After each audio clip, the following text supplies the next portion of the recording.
Gusto nilang makontrol ang naratibo kasi alam na alam nila ang power ng publiko. Naaabot ka ng hustisya, ng accountability. Importanteng maging real yan sa imahinasyon. Yeah. Kasi kapag malayo yan, talagang magiging normal na lang ang korupsyon. Opportunity yung trial na to increase political participation of the different sectors. So kung walang partisipasyon ng mamamayang Pilipino, ng mga manggagawa at masang Pilipino dito sa impeachment, magiging numbers game lang ito sa Senado. Pero sa totoo lang, ang pinaka nagpo-provide ng check and balance sa abuso ng mga nasa kapangyarihan ay ang taong bayan. All of that is continuing proof and existence na patronage politics pa rin yung buhay at ayaw natin ng gantong sistema na umiiral. Gusto natin truly democratic, truly participative, no? Yung mga sektor, yung taong bayan, yung namumuno, no? At hindi po yung iilan na may interes na bulsahin, palawakin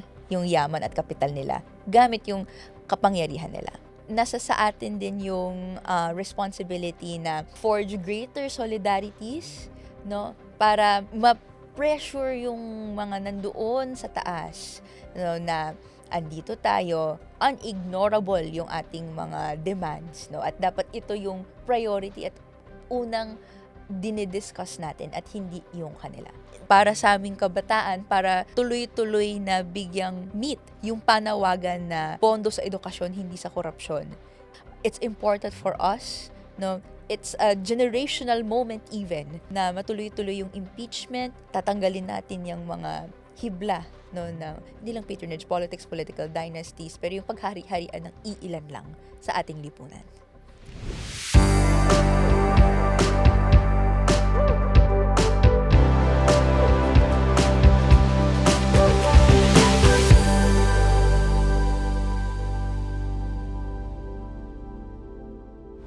Magandang araw, good day. Welcome again to the Wanderer Podcast. I'm your host and Wonder Facilitator, Tony Lavinia. I'm a human rights lawyer, a law and philosophy professor, a happy change maker, a father, a husband, a mentor, and an advocate.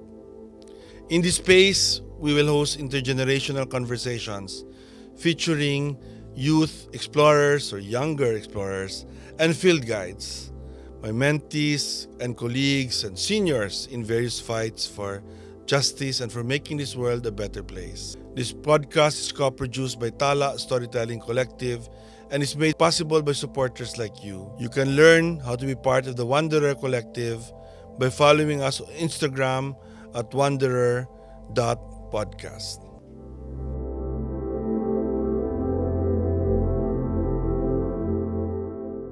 Filipinos deserve better than spectacles on live stream that skew our sense of justice and fairness. So, in this episode, we'll talk about political developments in the impeachment process of Vice President Sara Duterte and how the public can serve as watchdogs of our democracy by engaging critically with the upcoming hearings. Alam natin, interesado tayo lahat dito, kaya pinili namin yung topic na ito para sa buwan ng Hulyo.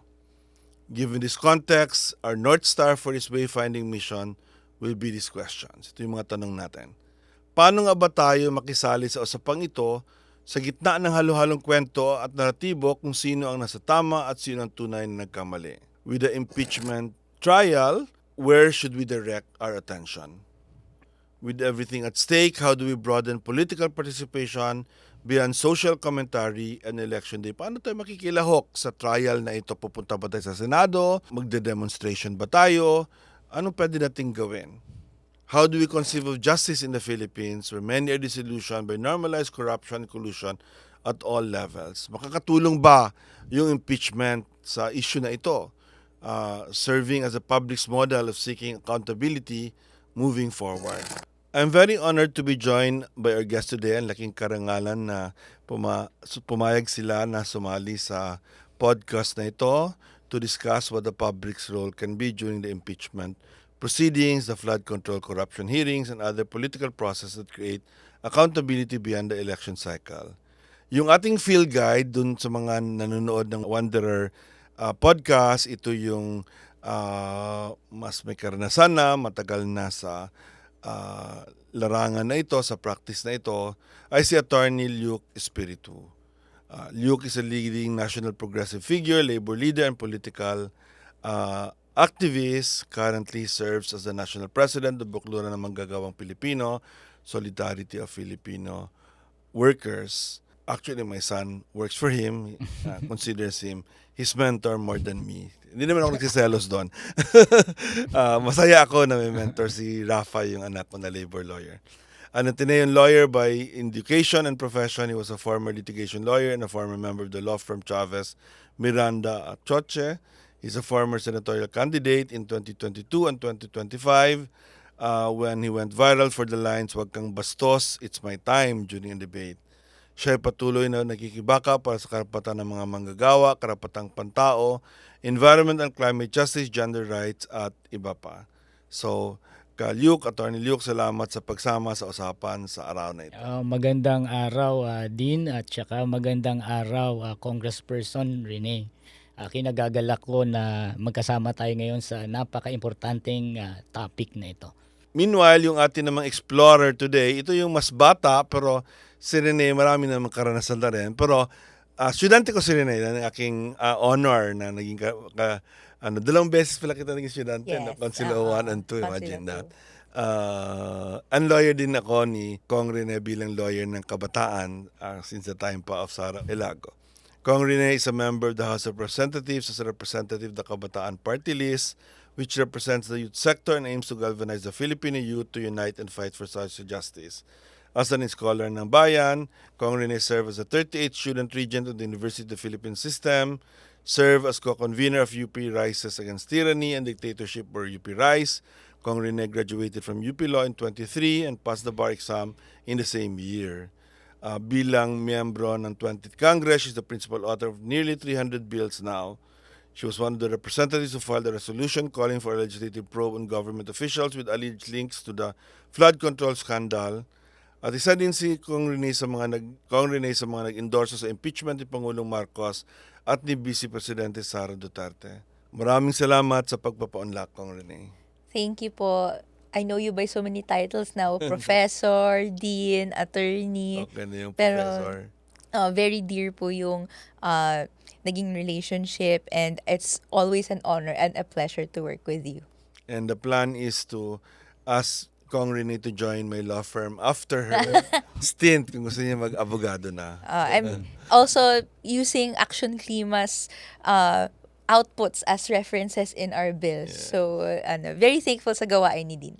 Napakahalaga ang impeachment trial na ginaganap ngayon, magaganap sa susunod na mga buwan sa kay Sara Duterte, yung Vice Presidente natin. Mahalaga din yung public participation, no? Yung dito sa impeachment process. Personally, pang-anim na impeachment ko na ito. Wow. Na some form or another na nakasali, di ba? Starting with ERAP, with Corona, and then of course, sa other side naman ako kay Chief Justice Sereno, kay Marvic Leonen, but hindi yan umabot at all ng Senado, di ba? Pwede na kayong gumawa ng book din na detailing yung How to- relationship ng social movements and the legal process. Yes, how to file an impeachment. So, kayong dalawa, no? I mean, I've known your work in terms of watchdogs of our democracy, no? Beyond simply, alam mo na, yung nagmimiron. I mean, dami rin nagmimiron dito sa issue na ito. Parang waiting for the next revelation but not necessarily having a position, di ba? So, I'd like to ask your input, no? How can the public participate in this impeachment trial? Halimbawa, ikaw, Kong Rene, no? You recently advanced the idea of the public hosting watch parties. So, since live stream naman yung trial, di ba? What's the purpose of this watch parties, di ba? Anong pagmimiron lang ba ito, or anong pwede nating gawin dito to actually make it meaningful as a public participation strategy? At the end of the day, as the representative of the youth, na at stake yung future, and therefore ayaw nating i-leave lang to certain actors yung decisions and even yung pagtuloy-tuloy ng proseso. Gusto natin yung pinakamarami kasama sa proseso. So, truly democratic and participative yung participation in political processes. Siguro sa akin, ang ina-arrange namin and in-organize namin, and we're encouraging everyone to do so, na watch parties. Kunwari, ang SK, pwede pong on, since starting July 6, araw-araw na po yan eh. Pwede po sa office nila, may isang laptop lang or isang projector, patawag nila yung Katipunan ng Kabataan, nood sila. Pwede rin silang after or during the mismong trial proper, may speaker or youth leader, may familiarity sa articles of impeachment, sa process, may blue by blue commentary ba? No. We So want may balak kayo na yung kabataan, hindi lang siya yung passive na manonood, kundi may educational component naman. Yes. Parang ED siya, no? yes. Na oo. continuing ED for Or for example sa during the mga trial. mga terminal ng tricycle, may TV din minsan doon. Pwedeng habang naghihintay, hindi lang passive consumption yung ginagawa. Pero may appreciation na yung sagot na to, anong implication nito? Paano natin dapat ini-engage yung points na yon para at the end of the day, it serves as political education ng lahat. So, hindi lang natin baon yung ano mangyayari pagkatapos ng impeachment process na to, pero ano yung napag-aralan natin para natin gagamitin sa iba pa nating mga political processes. At Attorney Luke, kasi ka naman yung work mo is with the basic sectors, lalo na with workers, di ba? Interesado ba yung mga manggagawa dito sa issue na ito? Anong or is this like para sa kanila political elite lang naman yan, parang awayan lang yan ng mga di ba, ng mga dynasties ng Marcos at Duterte? Anong naririnig mo sa mga Alam mo, Dean, basic even sector? without our intervention, the workers and the basic masses, they are politicized. So, if left to the influence of the trapos, yung direction ng public discourse, mami-mislead lang sila, di ba? So, ako gusto ko yung suggestion na public viewing, public discussion, because it is important that the masses in general, ang mamamayang Pilipino ay talagang maging aktibo dito sa impeachment. Because the process of impeachment is, on the one hand, it's a political process. At sinasabi nila na ito ay numbers game. So sa point of view ng mga senator judges, and the politicians na involved dito, ito ay simpleng numero eh. Kaya nga pinag-uusapan sa Senado na makakakuha ba tayo ng numero for conviction. And there's only one party na interesado sa ebidensya. At hindi simpleng numero ang tingin nila sa impeachment. At yan yung mamamayang Pilipino. And we have seen that during the impeachment of ERAP, di ba? While the Senate wanted to suppress evidence, ayaw nilang buksan yung second envelope, pero dahil nanonood yung mamamayang Pilipino at interesado sila sa ebidensya, so kahit na sinabutahe ng Senado yung pag-present ng ebidensya, lumabas yung taong bayan at nagkaroon ng people power too. So kung walang partisipasyon ng mamamayang Pilipino, ng mga manggagawa at masang Pilipino dito sa impeachment, magiging numbers game lang ito sa Senado. Pero dahil may partisipasyon ng mamamayang Pilipino, at importante ang role at ang papel na kanilang ginagampanan, hindi ito machi-check mo yung Senado eh.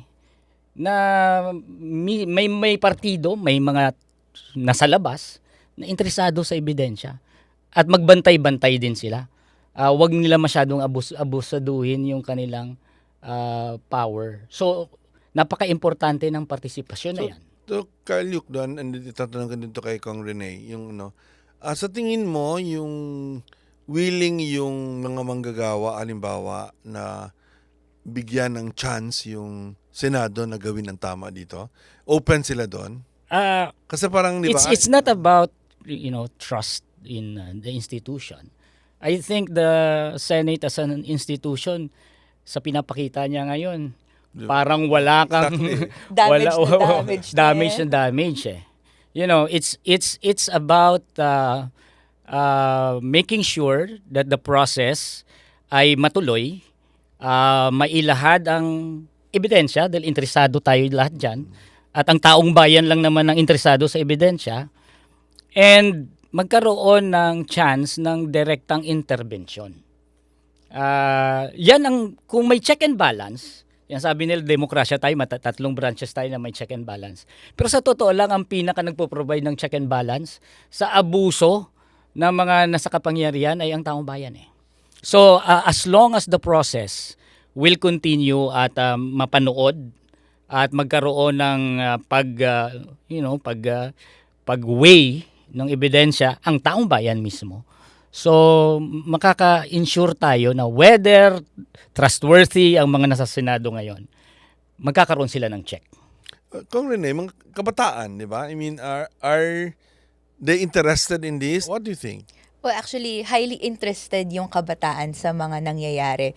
Although, careful tayo sa paano the best way na ma-engage yung kabataan. Dahil maraming factors yung bumubugbog sa kabataan ngayon na hindi mabigay yung 100% dito sa ongoings.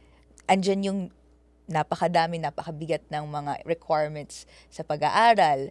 Kung hirap sa buhay, babalanse pa nila yung sideline nila, yung gimmick nila, yung trabaho nila.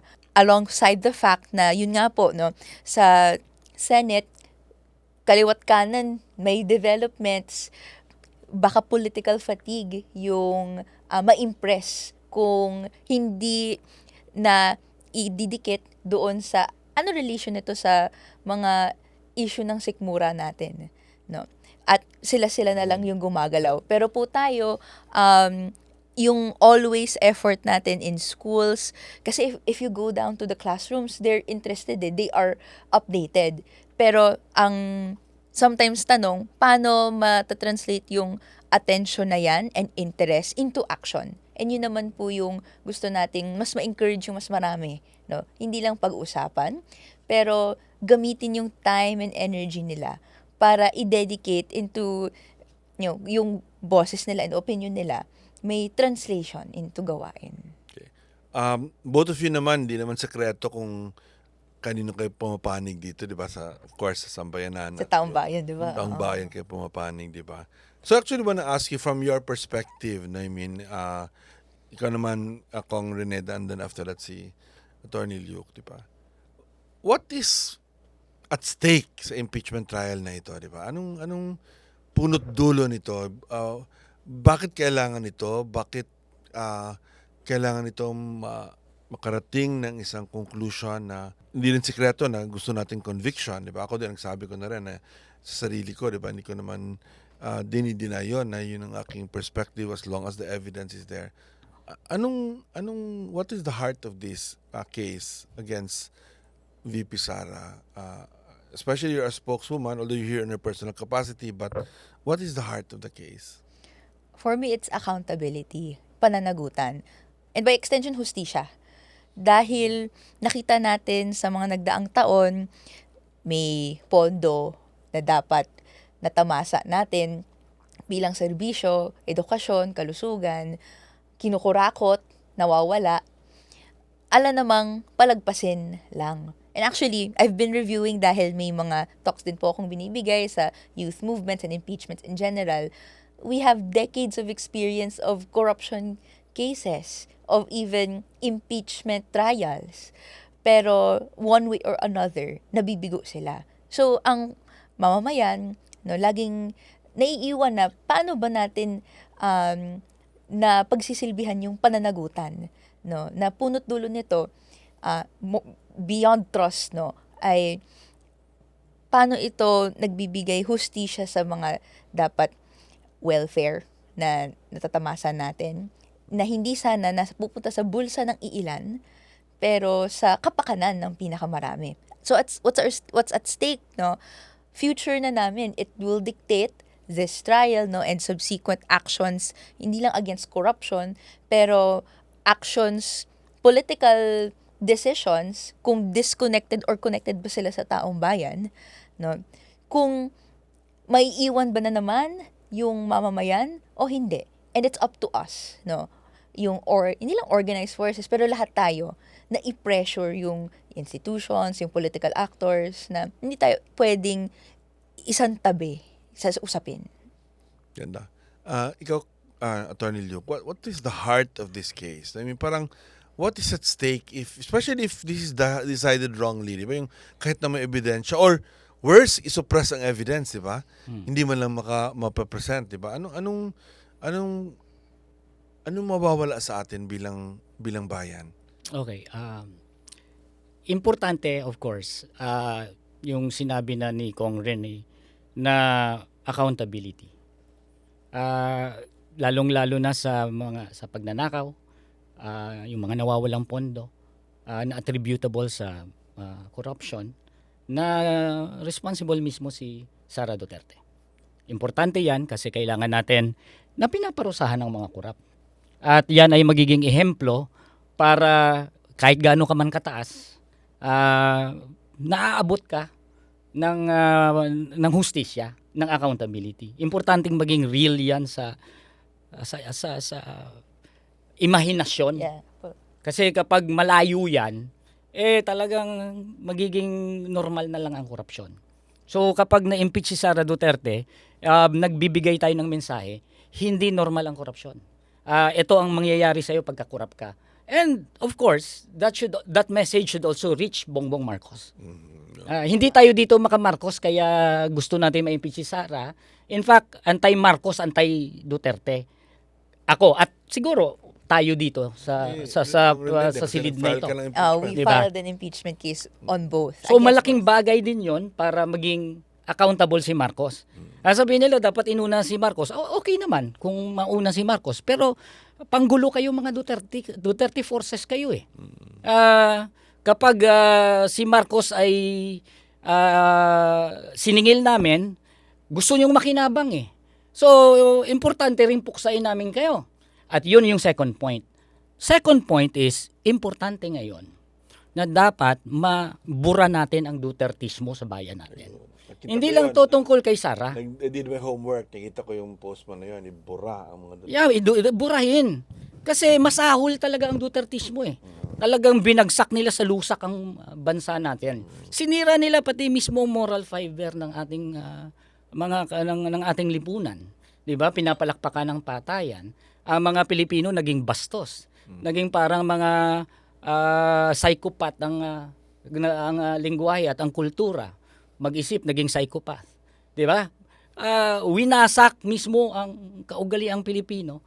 Pinatay ang mga mahihirap. Tapos pinapalakpakan ng patayan. Anong klaseng lipunan ang ating bubuhin yan?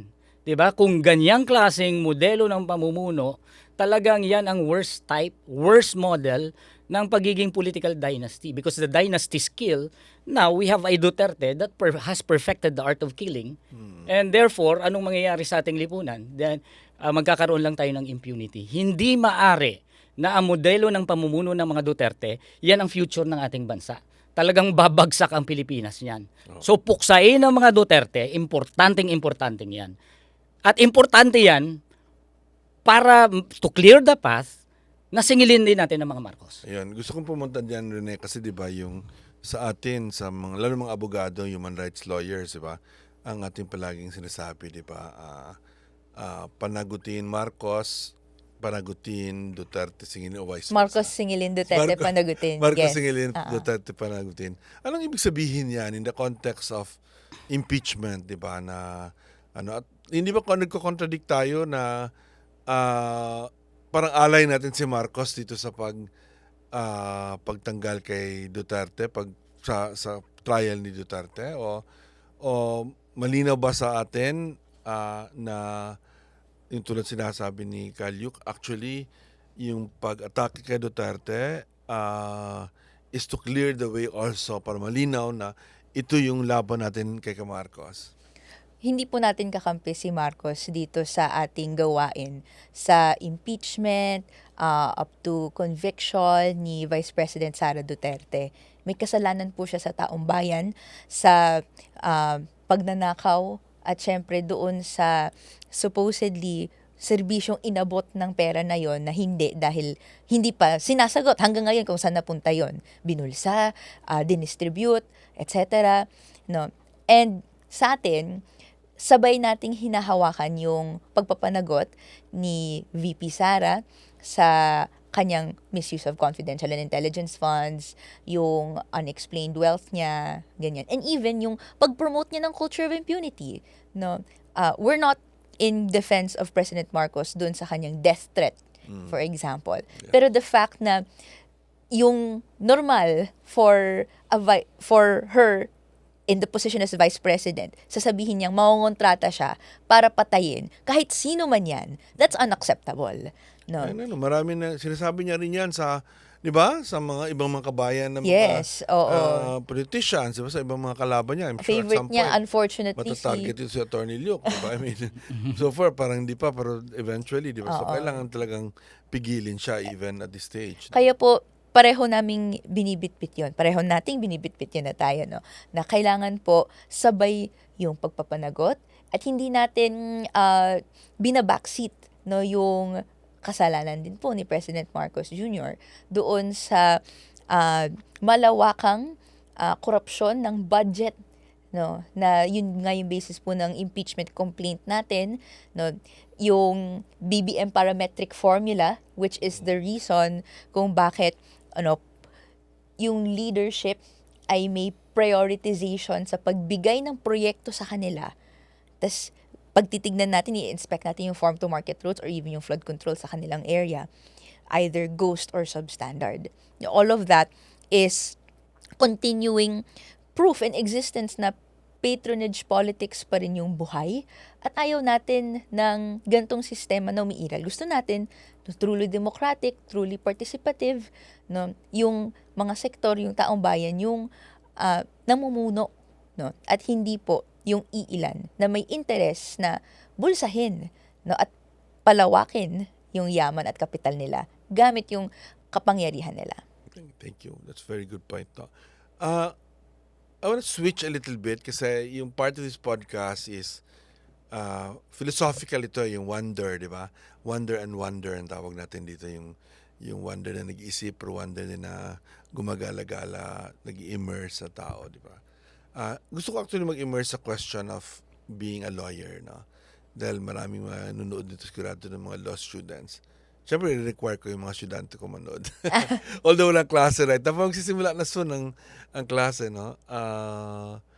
But what is the role of lawyers, Kalyuk? No? I mean, and you've been a lawyer for quite a while.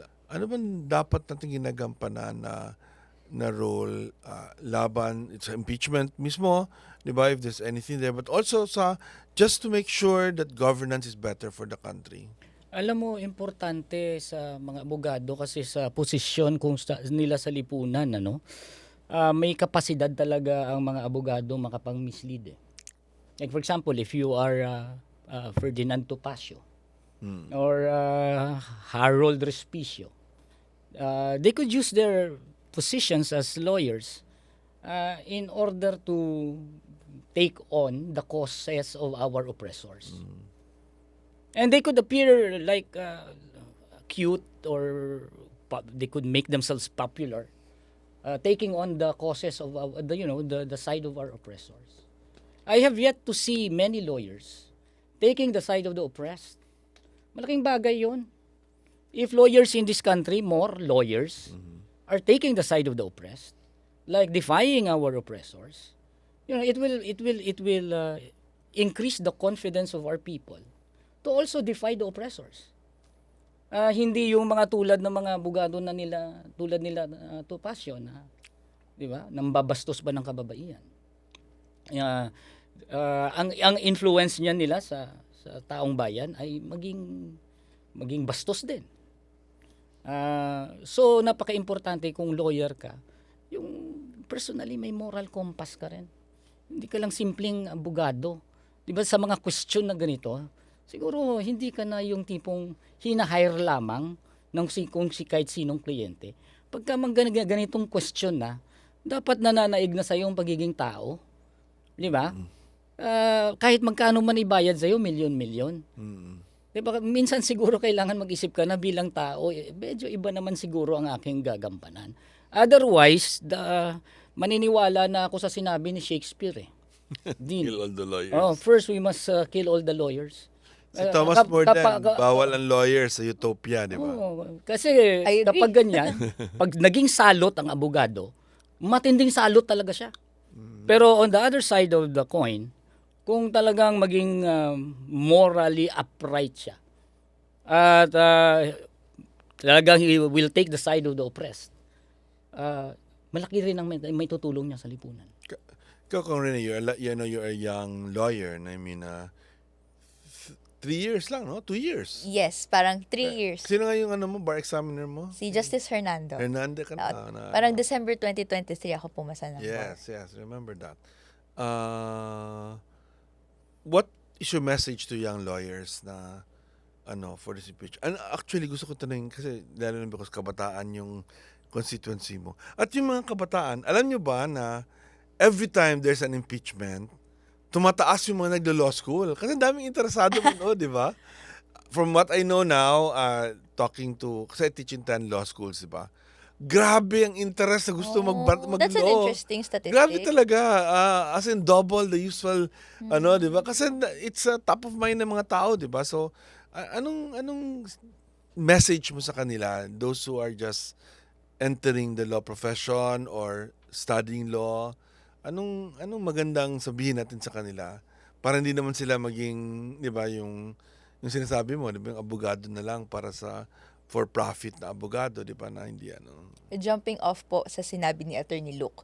Mag-assignment po ako sa lahat ng mga law students, aspiring lawyers. Basahin po natin ang Philippine Law Journal article na A Revolutionary Imperative of Lawyers. Available po yan. Search nyo sa... Mulat, ikaw. Hindi po. Ano siya? I think mga 80s na naalala article. Bale, may analysis using a critical legal studies lens and other relevant Sino malala? Sorry, hindi ko po maalala. Pwede ko i-search tapos look it up later. para i-credit natin siya because rin siya, yun din yung pinanghawakan ko nung third year law student ako. Stuck ako sa loob ng kwarto ko kasi pandemic, COVID-19. Malulose sight mo yung ba't ka ba nag-aaral in the first place? But this article, may thesis that lawyers are unfortunately bred to be reproducers of hierarchies, hierarchical structures.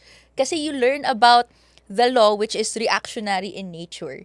Kasi the system is set up so that those in positions of power, those who have capital, etc., they will lobby hard, etc., for laws to be passed to for their interest, and then marami silang kapital to hire more lawyers to protect that interest. So ngayon, double dapat yung effort ng law student to go against the grain if they really want, and we're encouraging everyone should serve the people and not the interest of the few, and not even the hierarchical systems baked into law.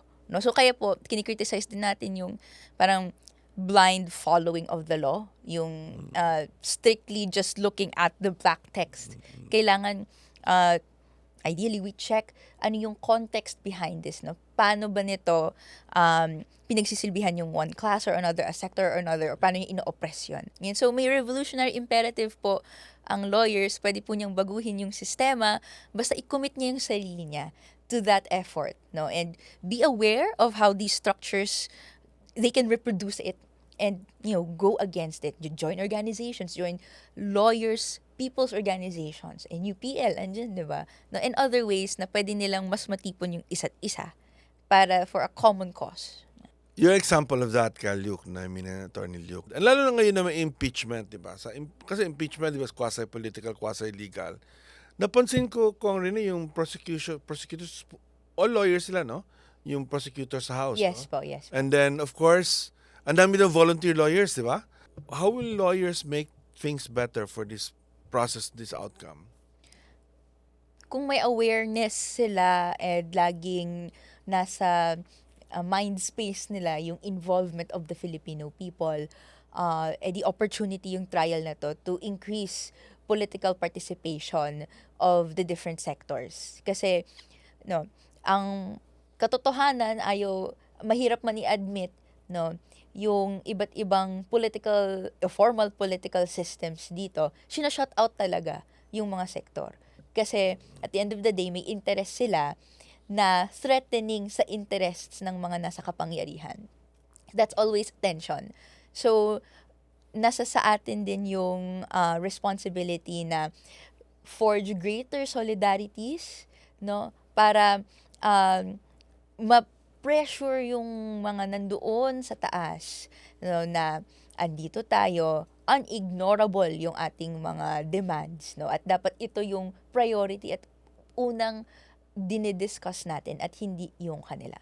Mangyayari lang po yun kung magkakaroon ng critical mass tayo na nagsasalita, nagpapahayag, which the impeachment trial provides a good opportunity to do so. No? Mag-comment tayo, discuss natin yung nangyayari, and magkaisa tayo sa ano yung points moving forward na dapat panghawakan natin. I think dito po sa trial and in other subsequent political engagements, may chance yung youth to set the discourse alongside the other sectors, the basic sectors, Pero, na dapat pero maganda nito, may pinaprioritize. youth watch, may workers watch, di ba? May peasant watch. Actually, yung mga law deans, meron kaming jury. Nag-create kami ng informal group na actually with the blessing of Archbishop Soc Villegas ng sa Dagupan, and we have organized ourselves. Almost most of the law deans in Metro Manila, at least in the province, are part of it, and we're looking at the trial, di ba? And weigh in on the trial kasi importante din sa senators, di ba? Maraming senators, hindi naman abogado, na makita nila yung view ng mga lawyers. So we're doing that. It's something we're looking forward to. This is actually a good chance to really do impeachment right, di ba? May problema ako nung mga past impeachment, di ba kay Erap, na-cut short kasi ayaw ng Senate tingnan yung ebidensya. Yung kay Pinoy, nag-trial sila, but it turned out si Pinoy then was also over involved, di ba? I actually prefer ngayon na, I think Marcos is involved, but not over involved, di ba? Para talaga yung tao ito ang kumilos para sa accountability. Gusto ko sana pag-usapan, no, I mean, yung tinatawag natin yung stamina ng public, di ba? Parang, if I'm not, I did an article on all the impeachments, just para meron tayong institutional memory, no? If I'm not mistaken, umabot ng 6 months yung trial ni Corona, ha?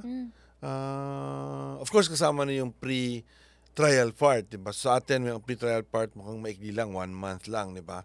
Kaya July 6 yung actual convening, di ba? Yung actual convening impeachment, pero yung actual, di ba? I suppose yun yung opening statement, so yung 6 and after the presentation of evidence, di ba? But that could also take another, di ba? 2, 3, 4 months, di ba?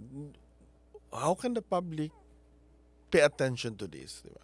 Lalo na ang daming competing narratives, di ba?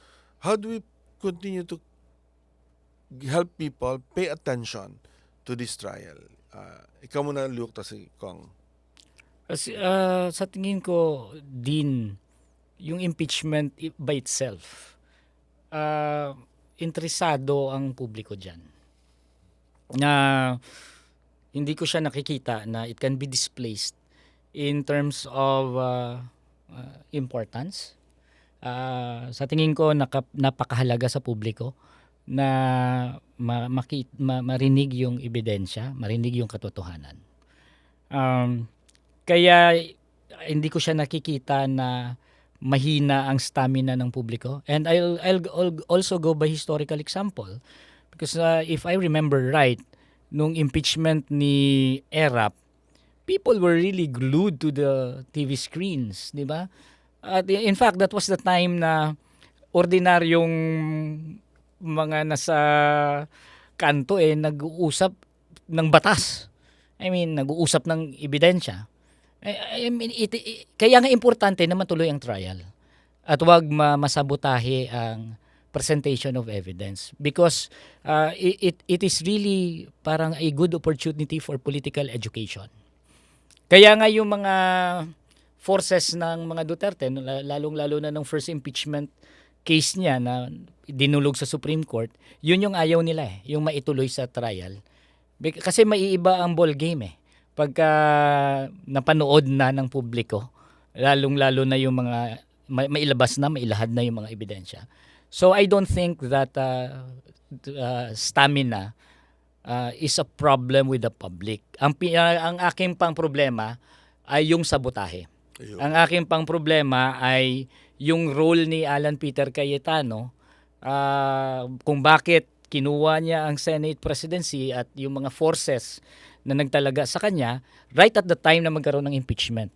Because I believe na gusto nilang makontrol ang naratibo. Kasi alam na alam nila ang power ng publiko. So mas doon pa ako concerned. Concerned ako doon sa pagkokontrol ng naratibo ng mga Duterte forces through Alan Peter Cayetano and yung mga kaalyado niya sa loob ng Senado. Alam na alam nila nakatutok ang publiko at hindi mapapagod ang publiko sa pag-abang kung ano yung o pagpapanood at pagdi-discuss kung ano yung lumalabas doon sa trial. Thank you. As a spokesperson, I mean, you're not here for that in that capacity, pero just that you have that particular role, di ba? Paano natin mapa-focus yung public, continuing public dito kung araw-araw siya, di ba, na mangyayari? At yung, di ba, hindi lang na maging soap opera siya, kundi actually natututo rin yung mga public nito. Yung practical tip ko is, ideally, lahat tayo involved in a campaign or in an activity para ito rin yung mapupwersa tayong sharpen yung focus natin sa ano yung dapat na pinag-uusapan natin. Kasi po, kunwari, yung nangyari, for example, last week, may hearing yung 18 ex-Marines daw. Tapos, may attempt nga na sabutahin yung discussion na essentially i-undermine yung authority ng mga involved sa pagtutuloy-tuloy ng impeachment trial, na sabihin na kayo din naman ganyan. So tayo gusto natin sugpuin yung korupsyon sa kung asan man yan, pero ayaw nating diskarilin yung prosesong andyan na at tutuloy-tuloy dapat, nakalagay sa batas na dapat ituloy-tuloy, andyan na rin yung momentum sa publiko, pero may mga magre-resist dahil threat to sa kanilang kapangyarihan. And para lang mas focus talaga yung gawain natin, yung kung kaya nyo pong mag-host ng watch party sa inyong locality, that's already a great way to increase and sharpen the focus on the discussion. Whether it be sa family nyo yan, tas mag-take kayo ng initiative na i-discuss nyo yung articles of impeachment dyan, lalo na sa mga kabataan na I'm sure interesado yung parents. Ako nga yung parents ko, tuwing umuwi ako, isang oras kaming nag-uusap tungkol sa impeachment. Kasi they're very interested. Pero may limitation yung malalaman nila through the political noise kung sa media nila kinoconsume to lahat. Yeah. Pero mas grounded ito kung meron kang local leader or tayo mga leaders, pag-usapan natin yung points na dapat pag-usapan. Ayaw natin ng korupsyon dahil dapat yung pera natatamasa natin bilang serbisyo. Ayaw natin na binubulsa ito. So kung may ganyang discussion, i-lead natin, i-encourage natin na i-lead siya, whether that be in your classrooms, in your organizations, kung saan man. It increases focus. Ganda. And in fact, sa akin, bilang abogado, bilang good governance advocate, bilang guro, di ba? This is really the best teaching moment, di ba? Na mapapakita kung how our institutions are working, very stretch na yung institutions natin, di ba? Yung makikita natin kung gaano ka-stretch talaga dito, di ba? Sana, part of me, to be honest, parang, sige na lang, magkapalpakan na lang kasi para talagang bumagsak ng sistema, yung talagang makita natin yung corruption ng sistema, di ba? Yet on the other hand, ayaw naman din natin yan, di ba? Kasi then makakaskapo si Sara Duterte from what he has done, di ba? So, syempre gusto kong mapanalo natin ito, gusto kong ma-convict siya, gusto kong ma-disqualify siya from public office, di ba? But to be honest, the other outcome can also be good as a teaching moment. This system that we have, di ba? We were very hopeful, ito, lalabas yung age. I'm older than both of you. Sometimes, yung field explorer is older than me, di ba? But this time, hindi. Three generations talaga kami dito, ng lawyering, no? At age, white, at activism, because we're also all activists. So, sa akin, to be honest, part of me, di ba?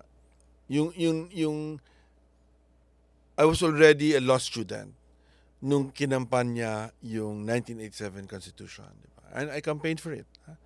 And part of it was ang ganda-ganda ng provisions on impeachment, di ba? Madali lang daw hold people accountable, di ba? Maganda yung Bill of Rights, di ba? May mga pangit naman sa Constitution talaga na ito, pero mayroon mga magagandang part, yung Commission on Human Rights, mga ganyang klaseng and one of the most attractive things was the impeachment, di ba? Procedure, and now we will see. Well, we're now gonna test that procedure, whether it will be successful or not, di ba? So, ang ganda ng ating conversation. ang bilis na what a hard-hitting conversation this episode was. And yung purpose talaga nito is to help our kababayan, matulungin kababayan, maintindihan yung impeachment na magaganap sa buong July and maybe even after that. Abot ito ng sona ng presidente, di ba? Kasi end of July yun. Yeah, we expect it na. I don't think matatapos ito in 3 weeks, di ba? Kung matatapos kasi na mag-grant ang motion to dismiss, wala na, iba na yan, di ba? We will be on the streets immediately after, di ba? So I doubt, di ba? Kasi sa motion to dismiss naman, they need a majority, di ba? And I don't think they will get a majority on a motion to dismiss yung mga pro Sara Duterte, di ba? Alam natin din na it's a high bar kasi 2/3, di ba? Of the votes, 16 senators, di ba? But the evidence matters, no? Yun naman ang inaasahan natin, no? Yung ebidensya nagmamatter. So, thanks again, Attorney Luke, Kong Rene, for sharing with us your perspectives on the public's avenues for participation in the important political process and building stamina for political action organized beyond elections, no? Maybe I'll ask you for one final word, advice to kababayan natin sa pangyayaring ito, sa mga mangyayari sa buwan na ito. Julio? I think this is very important for me to say as a labor leader, very particularly as a labor leader. That as a labor leader, I consider yung impeachment ni Sara Duterte as a very, very important issue na hindi pinagbabangga sa issue ng sahod ng manggagawa, sa issue ng kontraktualisasyon. Ang record namin para doon sa pakikibaka para sa nakabubuhay na sahod at saka mawala yung kontraktualisasyon ay beyond question. Patuloy namin yan na kinukonsider na importanteng issue. Pero gusto kong malaman na sa labor leader, gusto kong giyahan ang mismong uring manggagawa na importante ang kwestiyon ng pagpapapanagot kay Sara Duterte at importante rin ang kwestiyon ng pagbura ng Dutertismo sa ating lipunan. Thank you. Representative Rene? Yes, the politically correct term. Dahil House of Representatives yung part tayo. Naman. Ako po, I think it's an interesting parallel dahil Secretary of Education si Vice President Sara Duterte, she has used her power to request and eventually strong arm na magkaroon ng confidential and intelligence funds only for it to not service the youth. So para sa aming kabataan, para tuloy-tuloy na bigyang meet yung panawagan na pondo sa edukasyon, hindi sa korupsyon. Kailangan pong sugpuin yung source of corruption that we see and hanggang ngayon hindi pa rin hinaharap no, kung ano yung sagot niya doon sa mga tanong ng taong bayan.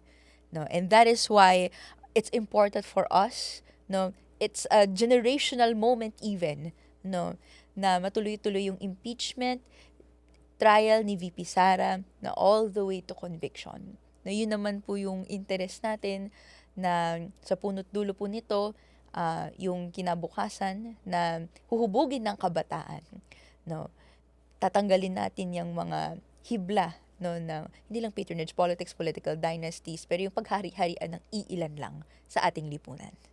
Okay, and that note, thank you sa ating mga guests. No? I mean, it's really been a very instructive hour. No? This insightful conversation about the public's role as watchdogs of justice reminds me of my own personal experience, which I wrote about in my book, Ransom by Love, A Happy Changemaker's Unfinished Journey. So, like every episode, I would like to close this one by reading the following passage from the book. Passage about politics. Today, political dynasties and celebrities who use their popularity to cosmetize unacceptable politicians or regimes dominate our politics. There's also the absence of a genuine opposition. The dominance of the ruling party limits the opportunities for opposition parties to gain traction and influence. The ruling party often controls key government institutions and resources, and the concentration of power can lead to limited checks and balances, which is essential for a healthy democracy. When political power becomes highly concentrated, it often leads to impunity and suppression of dissent and opposition. Impunity thrives in an environment where institutions are weak or compromised because weakened institutions are less likely to investigate and prosecute abuses of power, allowing those responsible to act with impunity. Corruption, nepotism, and human rights abuses by state elements thrive in this environment. The concentration of power erodes democratic principles and values. In a healthy democracy, power is dispersed and there are mechanisms in place to ensure accountability and prevent abuses. Impeachment is one of those. But when power becomes concentrated, democratic norms and processes can be undermined, and this erosion weakens the democratic fabric, making it easier for those in power to act with impunity. And this is why we are now seeing the dominant political personalities and dynasties jockeying as early as today, 2026, to gain the best vantage point for the 2028 presidential contest. What is happening in the country today is a consequence of our transactional politics, where personal interests and political dynasties dominate. And unfortunately, we see this type of politics permeating all throughout our system, from the national down to the local levels. It is a type of politics that stifles possibilities for genuine representation and often is at the root of political instability. It substantially delimits the growth of progressive politics, particularly when political exigencies have to be weighed in on the scale with alignment considerations, situations where betrayals of principles are always a possibility. This impeachment, and I'm now reflecting on it coming from the book, is a test of our post-Marcos 1987 constitutional processes. Can we really hold people accountable under the impeachment provisions of the 1987 Constitution? I certainly hope so in the case of Sara Duterte. But if not, then we might have to think that we need to change the system. And lawyers might have to become revolutionary lawyers. Not with arms, still with words, still with ideas, but definitely radically change society, as our guest, both Attorney Luke Espiritu and Representative Rene Co, have articulated. Once again, this podcast is co-produced by Tala Storytelling Collective and made possible by listeners like you. I'd like to invite all our listeners to follow our social media accounts and join our discussions. You can follow Tala at talastory.studio. You can follow our podcast on social media at wanderer.podcast. This is the Wanderer Podcast. I'm your host and Wonder Facilitator, Tony Lavinia. See you in our next episode. Safe journeys, and I hope you find what you're looking for.